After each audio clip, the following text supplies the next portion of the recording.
morning healthy people, udah sarapan belum? Nah, buat yang belum sarapan nih, kayaknya menu yang satu ini pasti kalian suka. Ya, karena bisa dibilang ini salah satu favoritnya nih untuk warga plus 62.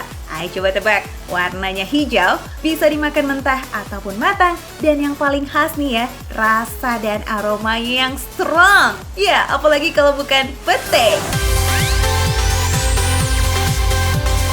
Kalau lagi kurang nafsu makan nih, tinggal campurin makanan kita dengan sambal pete misalnya. Pasti bisa jadi obatnya tuh. Karena nih memang ya aroma pete itu bisa menggugah selera. Kalau nggak percaya, yuk kita buktiin ya. Cus, kita ke rumah makan spesialis pete. Ini dia nih rumah makannya Healthy People. Lokasinya ada di Jalan Pemuda, Jakarta Timur.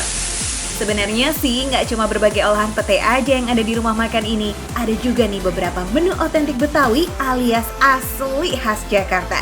Tapi sekarang kita review dulu olahan petenya ya buat breakfast kita pagi ini. Next nanti baru kita akan bahas menu khas Betawi lainnya yang nggak kalah nikmat. Anyway, kira-kira kenapa sih banyak banget yang suka sama pete? Kalian juga ya? Ayo ngaku!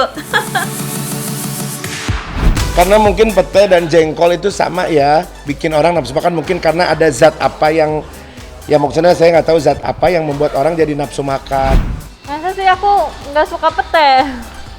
Mungkin ya suami aku juga demen banget pete ya, mungkin rasanya kali ya, aku tapi emang nggak suka sih. Gua pete, suka. Masalah bau, mungkin karena udah terbiasa kali. Jadi gue nggak pernah takut bau sih. Cuman malu aja kalau misalkan lagi makan pete abis itu jalan-jalan terus harus ke toilet yang bareng-bareng. Baunya kemana-mana, ngambreng nih. Jawabannya beragam ya Healthy People. Pete memang pas dijadikan olahan apapun. Mau digoreng, dibakar, ditumis, atau dijadikan sayur, kayaknya selalu nikmat deh. Seperti beberapa menu yang akan kita buat nih sekarang. Ada tulang jambal sewot dan ikan peda cablak.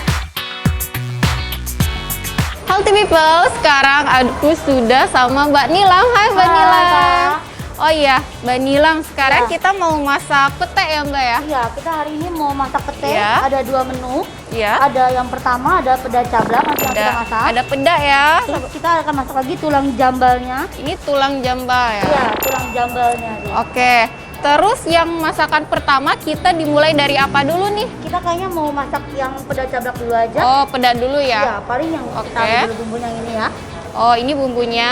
Iya. Nih, ada bawang merah ya, ada bawang merah, bawang putih, ada cabai hijau, ada tomat, jagung. Ini apa ini ya? Ini dia lengkuas sama serai kita pakai. Oh, lengkuas sama serai nih. Iya. Oke, ayo. Kita tuang semua ya. Tuh, bahannya juga santai banget ya. Nyari di tukang sayur atau di pasar tradisional udah pasti banyak. Ya. Iya. Bos. Oke. Oke, nih. Semuanya. Oh iya, ketinggalan ini kan yang favoritnya Iya. pete, Mbak. Nah, ini dia petenya. Langsung aja.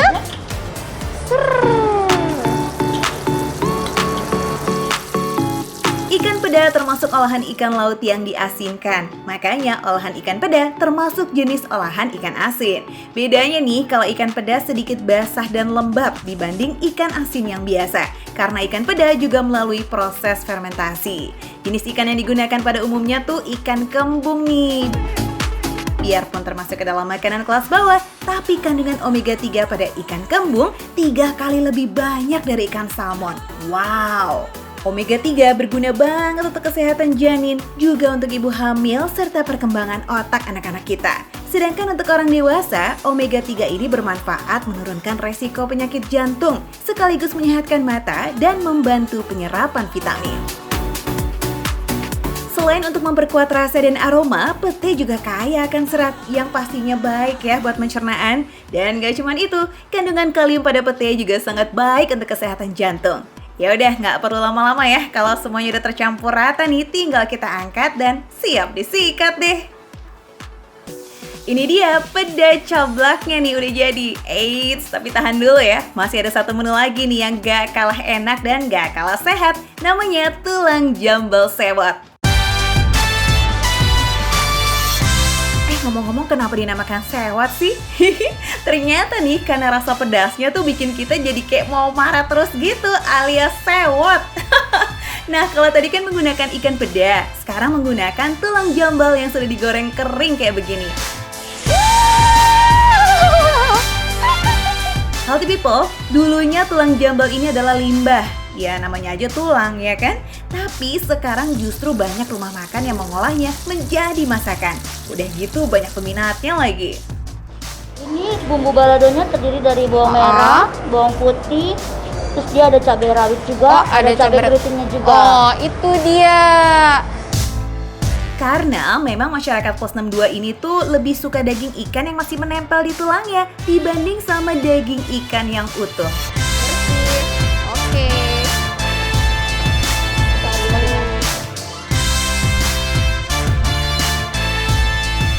Oke, healthy people, sekarang masakannya udah jadi. Jadi aku mau langsung aja nih, udah lapar banget, mau langsung makan. Oh iya healthy people, jambal ini bukan nama ikan ya. Jadi kalau cari info di internet, ikan jambal tuh sebenarnya makanan hasil olahan dari ikan manyung. Wah, panik gak tuh healthy people? Gimana gak panik ya? Kalau pete udah turun gunung, semua masakan langsung auto menggugah selera. Gak cuma soal aroma, tapi rasanya juga makin sedap. Memang rada ajaib sih ya, pete itu tuh bisa bikin nafsu makan bertambah. Nah, Dikatakan kalau misalnya pete mengundang nafsu makan, itu adalah statement yang benar. Hal ini disebabkan karena di dalam pete itu sama seperti jengkol, mengandung asam jengkolat. Nah, di mana asam jengkolat atau asam jengkol ini dapat menstimulus nafsu makan seseorang.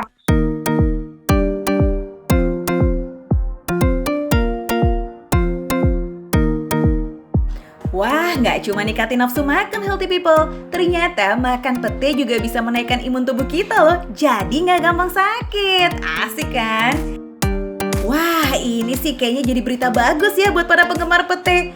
Secara pete kan punya aroma yang kuat ya. Jadi kalau kita masih dapat menciumnya dengan baik, itu tandanya indera penciuman kita masih sehat.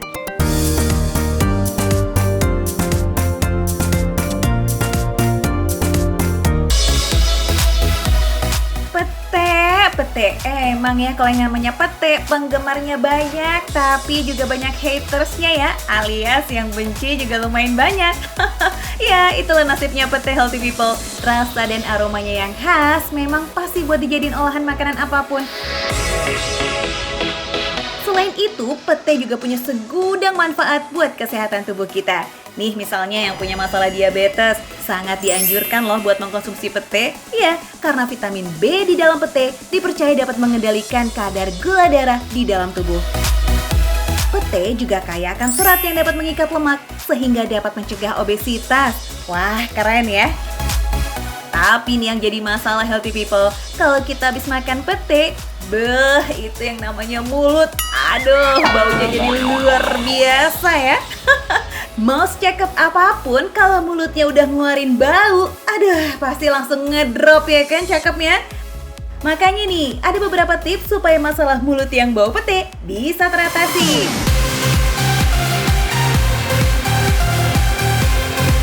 Oke, yang pertama, dengan minum kopi susu.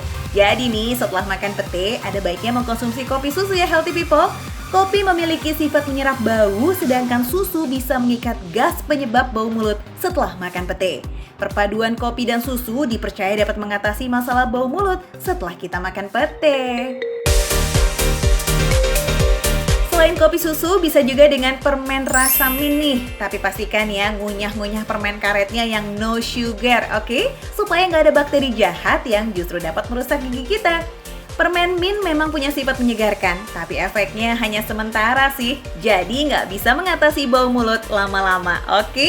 Tapi kalau untuk urgent tetap bisa lah ya penolong di saat genting. Anyway, by the way, kekurangan pete juga ada. Selain bikin bau mulut, terlalu banyak mengkonsumsi pete bisa bikin asam urat. Pete umumnya mengandung senyawa purin yang sangat tinggi. Dan ketika dikonsumsi di tubuh, senyawa purin tersebut akan diubah menjadi natrium urat. atau yang biasanya disebut asam urat oleh orang awam. Sesuatu yang berlebihan itu memang selalu nggak baik ya. Sama aja sih kayak si pete ini. Meski belum ada riset khususnya tentang berapa banyak sih pete yang boleh kita konsumsi dalam sehari, tapi nih kalau kata Dr. Virial, dalam setiap kali makan sebaiknya nggak lebih dari 1 papan. Dalam pete juga terkandung zat purin yang cukup tinggi. Nah, kalau terlalu banyak dikonsumsi dapat menyebabkan radang persendian atau biasa disebut asam urat. So, buat para fans garis kerasnya pete, terus bodo amat sama efek asam urat, ya udah, kita juga ada nih obat darurat buat asam urat kok buat kalian akibat over pete. Obatnya nggak jauh-jauh juga tuh, ya dari kulit petenya itu sendiri. Jadi, kalau habis ngolah pete, alangkah baiknya si kulit petenya jangan langsung dibuang ya. Jadi, kalau misalnya di kulit petai memang mengandung kadar antioksidan yang sedikit lebih tinggi daripada biji petai. Nah, kadar antioksidan dan semua sifat senyawa yang artinya memiliki sifat antioksidan itu dapat menangkal peradangan, termasuk peradangan akibat radang persendian karena tingginya kadar asam urat. Cara buatnya juga santuy alias gampang. Cukup rebus bagian kulit petenya sampai mendidih. Nah, setelah airnya berubah menjadi kekuningan, angkat kemudian tiriskan. Untuk mendapatkan hasil yang maksimal, air rebusan ini baiknya diminum 2 kali dalam waktu sehari ya. Santuy tapi sakti nih healthy people. Karena selain mengatasi asam urat, air rebusan kulit pete juga dapat mengatasi masalah diabetes dan juga impotensi. Wah, asik juga ya manfaatnya ya. So, mulai sekarang nggak usah gengsi lagi buat makan pete, oke? Manfaatnya segudang, urusan efek sampingnya, ya udahlah ya, tetap tenang aja. Karena berkat sehat santuy, masalah penyakit bisa diatasi secara santuy insya Allah.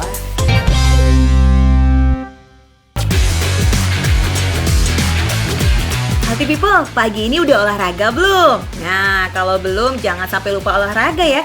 Kayaknya Kino sudah olahraga tuh, udah segar tuh kayaknya habis mandi ya. Tapi kok kamu masih ngaca-ngaca gitu sih ngeliatin perut? Kenapa?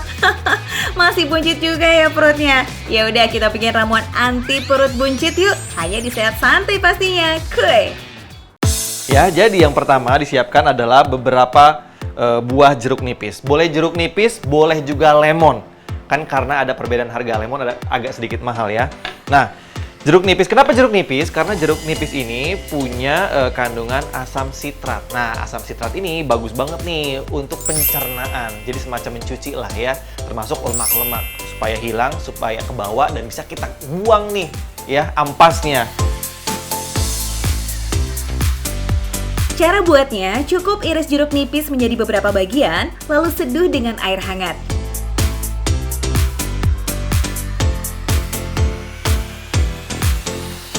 Biar rasanya makin enak, bisa juga nih menambahkan irisan jahe ke dalamnya. Nah, kalau mau nambahin pemanis seperti madu juga boleh kok, asal jangan banyak-banyak ya, supaya khasiatnya tetap terasa.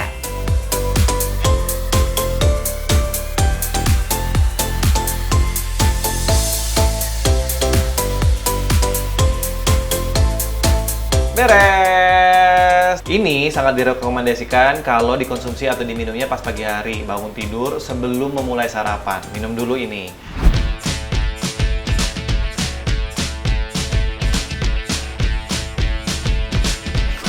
Oke, healthy people. Baik lagi nih, kita fokus sama makanan-makanan yang bisa membantu untuk menghilangkan perut buncit ini. Nah, ini dia nih, kita akan sarapan sehatnya.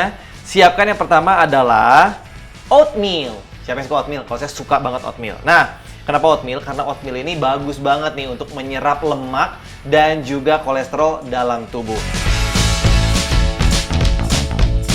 Untuk oatmeal yang sehat, ada syaratnya ya healthy people. Pilih jenis oatmeal yang belum diolah seperti ini. Karena akan lebih kaya serat serta rendah kalori. Dan yang pasti, kenyangnya lebih lama. Kandungan serat yang ada di oatmeal sangat dapat membantu kita untuk mengurangi penyerapan dari lemak, salah satunya adalah kolesterol. Harapannya kolesterol yang ada di sirkulasi kita jadi lebih rendah, sehingga itu akan membantu kita mengontrol kadar kolesterol dan juga lemak dalam tubuh lebih ideal.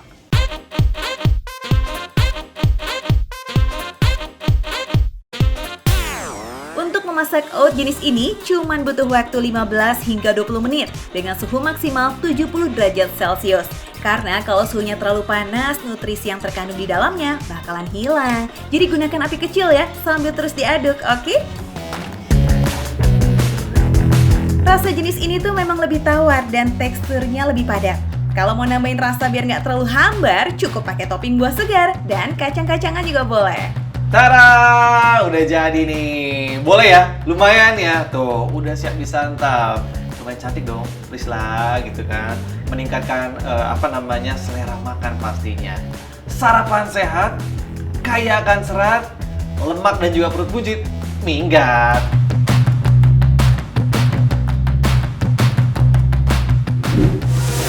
Oh ya, ngomong-ngomong healthy people, memang kita tahu semua ya kalau usaha Kak Igun buat mendapatkan proporsi badan yang ideal tuh nggak santuy loh. Buktinya, semua alat di pusat kebugaran kayaknya bisa dicobain satu-satu ya Kak. Tapi tetap harus diimbangi sama trainer dong, ya kan? Supaya aman dan juga ngurangin resiko cedera. Masuk kakinya nggak muat, kaki nggak muat masuknya, kaki nggak muat. Kaki nggak muat masuk, kaki nggak masuk, kaki nggak muat. Oh, nggak bisa. Oke. Orang gimana mau olahraga kalau direndahin mulu, apa-apa nggak muat, nggak masuk. Masalahnya kaki muat itu nggak nyampe. Ya kan? Ini Ya gimana? kan? Ya Aska kan? bantuin dong. Oke. Bantu Ca. Gimana cara? Nah, setelah latihan otot perut, selanjutnya Kak Igun mau latihan pull down nih untuk melatih otot punggung serta bahu. Termasuk latihan leg press untuk melatih otot kaki nih. Nah, kalau mau latihan otot, memang nggak boleh tanggung-tanggung loh healthy people. Otot kaki sebagai penopang berat badan kita harus dilatih juga. Gini, Ya. Oke, ini dorong. bentuknya jelek banget pasti gue di kamera. Hah? Minta naik honor, mukanya jelek. Otot kaki juga punya peranan penting dalam kehidupan sehari-hari. Misalnya untuk angkat galon mineral nih. Nah, kalau sampai salah posisi ketika ngangkat, bisa bahaya tuh efeknya. Makanya healthy people, latihan angkat beban itu nggak cuma buat ngebentuk otot biar gede, tapi melatih otot-otot tubuh yang sering digunakan di dalam aktivitas sehari-hari. Kalau bentuk badan jadi bagus, ya anggap aja itu bonus kali ya. Karena proses pembentukan otot otomatis bikin lemak jadi ikut terbakar. Asik kan? Nah, ngomong-ngomong soal makanan sehat nih ya, kalian lagi ngejar berat badan yang proporsional nggak? Wah, sama dong. Memang untuk mendapatkan berat badan yang ideal itu butuh perjuangan ya healthy people, terutama yang mungkin tergolong overweight nih. Jadi kan nggak mungkin banget bisa maksain harus olahraga berat ya kan? Makanya harus nempuh cara melewati atur pola makan serta menu makannya. Terus kalau healthy people sendiri sebenarnya lebih suka ngatur pola makan atau olahraganya yang digenjot abis-abisan nih? Olahraga sih aku bilang, karena kalau porsi makan juga misalkan kita kurangin kan, emang tubuh kita udah biasa mengkonsumsi makan sebanyak itu. Terus kalau dikurangin takutnya ngedrop, ataupun apalagi zaman covid seperti ini itu membahayakan sekali. Harus olahraga sih, olahraga bukan olahraga yang ngasal, tapi bener-bener yang olahraga yang bisa menurunkan berat badan gitu. Olahraga, karena kalau ngurangin porsi makan mengurangi energi badan. Jadi kita olahraga aja yang benar, walaupun olahraganya juga jarang ya. Tapi setidaknya kalau mau makan banyak, olahraganya juga harus diimbangi.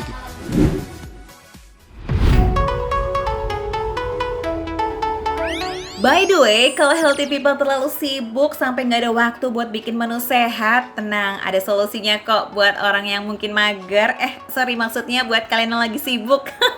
Tinggal modal jempol nih. Yes, order lewat gadget, terus milih menunya aja deh. Tapi sebenarnya kalau mau ngolah sendiri di rumah bisa juga kok. Yuk kita intip bareng yuk. Untuk menu sarapan nih, catat ya healthy people, ini menunya simple loh, baik dari bahan maupun cara pengolahannya. Yang penting nih cukup untuk bekal energi dari pagi sampai siang hari aja. Tapi kalau udah masuk ke menu siang, treatmentnya beda banget. Misalnya nih ya, menu soto tangkar. Soto tangkar identik dengan kuah yang gurih, tapi kali ini nutrisinya diperkaya lewat daging ayam. Bahan-bahan dan cara mengolahnya memang nggak beda dengan soto tangkar seperti biasa. Ada bawang putih, bawang merah, kemiri, cabai merah, lengkuas, jahe, kunyit, jinten, dan juga ketumbar. Haluskan lalu tumis dalam minyak zaitun yang sudah dipanaskan. Nah, kalau sudah, baru tuh tambahin kuahnya. Terus ini bedanya apa dong? Nah, ini dia nih bedanya. Soto tangkar di sini nggak pakai santan, yes, tapi diganti sama susu. Setelah kuah mendidih, masukkan ayam yang sudah diungkep dan dibumbuin sebelumnya. Wah, aromanya mantap nih ya. Demen deh ngeliatnya ya. Udah makanannya enak, tapi khasiatnya bikin sehat lagi. Oke, selanjutnya kita tambahin lada, garam, dan juga gula merah ya. Selanjutnya, untuk kebutuhan mineral dan vitamin nih, bisa kita dapatkan dari sayuran. Contohnya menu yang satu ini, salted baby corn and beans. Pertama, kita tumis irisan bawang bombay, bawang putih, cincang bersama irisan cabai merah ya, sampai kecium tuh aroma harumnya. Nyampe nggak ke rumah kalian? Kemudian kita masukkan sayurannya ya. Dimulai dari yang bertekstur paling keras, seperti wortel sampai jagung muda.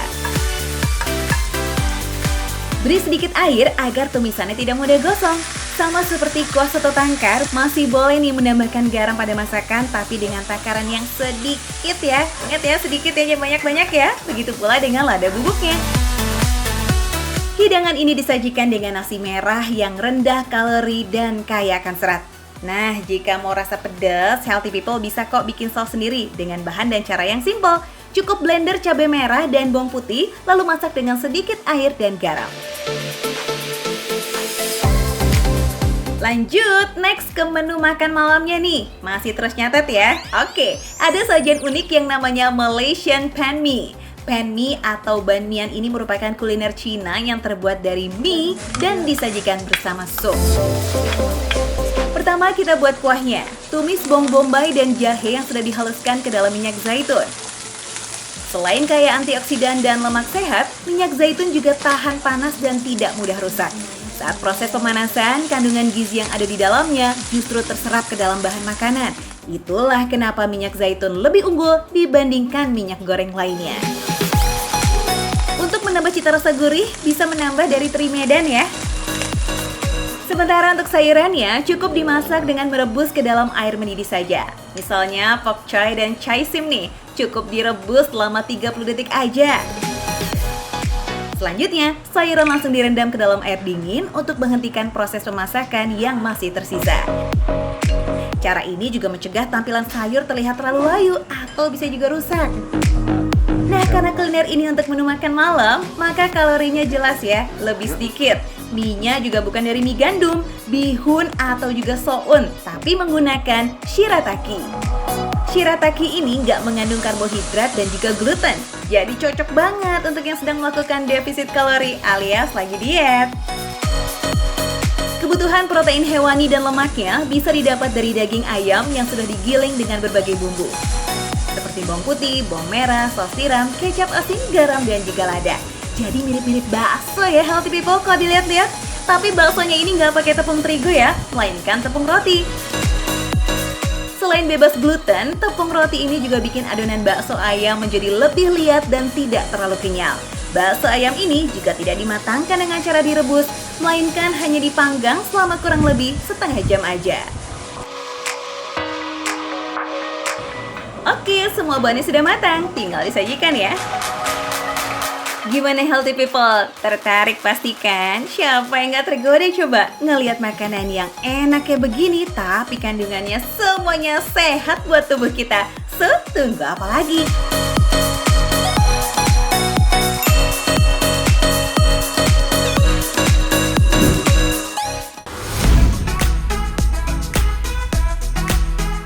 Gimana healthy people? Udah kecil belum perutnya? Masih belum puas, nggak usah khawatir. Nah, ini namanya daun salam. Jadi, daun salam ini konon katanya dipercaya sama orang-orang zaman dulu. Jadi udah lama nih ramuan tradisional ini ya. Ini baik banget untuk menurunkan berat badan dan juga bagus banget untuk mengontrol kadar gula dalam tubuh. Daun salam memiliki senyawa aktif yang dapat bikin perut kempes, melawan penumpukan gas, dan mengurangi gangguan pencernaan. Kalau daun salam dikombinasikan dengan kayu manis seperti ini, bisa mempercepat penurunan berat badan loh. Karena kayu manis mengandung nutrisi yang bisa mempercepat metabolisme tubuh kita. Asik ya? Tara, oke healthy people, ini udah beres, udah jadi. Kemudian airnya juga sudah mulai menguning atau emas. Tuh. Habis ini tinggal dituangkan ke dalam gelas. Nah, kalau pengen ditambah sedikit pemanis atau perasa boleh. Boleh misalnya pakai madu, kemudian bisa juga pakai gula Jawa atau gula batu, tapi ingat secukupnya, jangan berlebihan. Oke? Nah, healthy people sekali lagi selamat mencoba. Mau sehat? Santuy. Oke deh, selamat mencoba ya. Dan salam sehat untuk kita semua. Sampai jumpa.